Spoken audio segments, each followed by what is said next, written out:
My name is Jean Mayberry. I'm a former employee of the Asbury Graphite Mills, and when I left, I was the office manager, and the holding company of Asbury Carbons, I was the treasurer of that company. I worked at Asbury Graphite for over 45 years. My ancestors, they immigrated from Germany, England, some from France. Mr. Riddle, he had called Washington High School to the business department because back at that time, the business department in the high school located girls graduating from school in various jobs. That's how they got their employment back then. Mr. Riddle arrived at the high school, and the teacher knew he was coming, but apparently she had forgotten. She became very flustered, and she said she needed someone with a car. And she looked at me and said, "You drive a car to school." I only had the advantage of driving a car to school because my one brother was in the service at that time and overseas, and he had said that when I got my license, I could drive his car. I thought it was a very progressive office because they had electric typewriters. Each month, the women had to write letters to prospective customers, and they had to write those people every month, and they had to put in a sample of graphite that could not exceed a first-class postage stamp. It was the letters that left the company that made the Asbury post office a first-class post office at that time.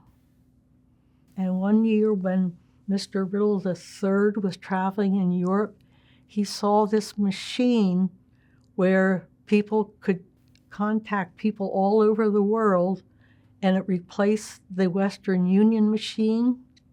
So the first thing you know, when he got back from Europe, we had a telex machine in our office. It was only a few years later he encountered a fax machine. So every time there was an improvement in communications, we were kind of amongst the first people to get this type of equipment. Back in the 1800s, when Mr. Riddle Sr. was a young man, he had worked for the Joseph Dixon Crucible Company, and that's how he learned the graphite trade.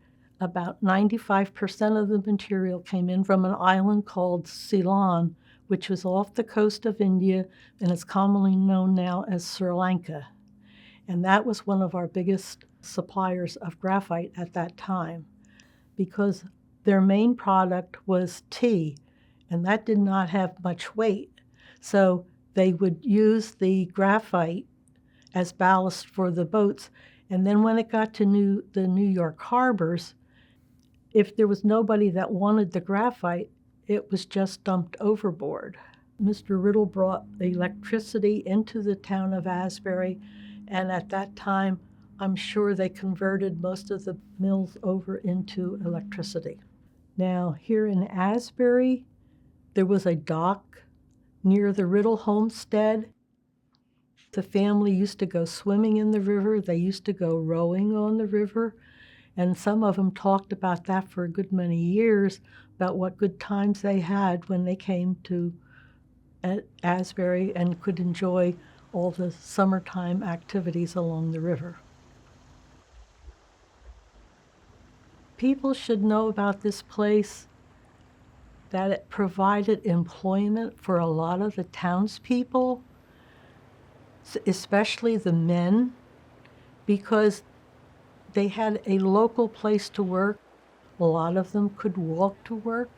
It also provided employment for women of the town as well. And of course, I had a good job. I enjoyed my work. You just kind of learn to go with the flow. As the area changed, you kind of changed with it, and you kind of retained some of the old ways, and I just enjoyed life as it was.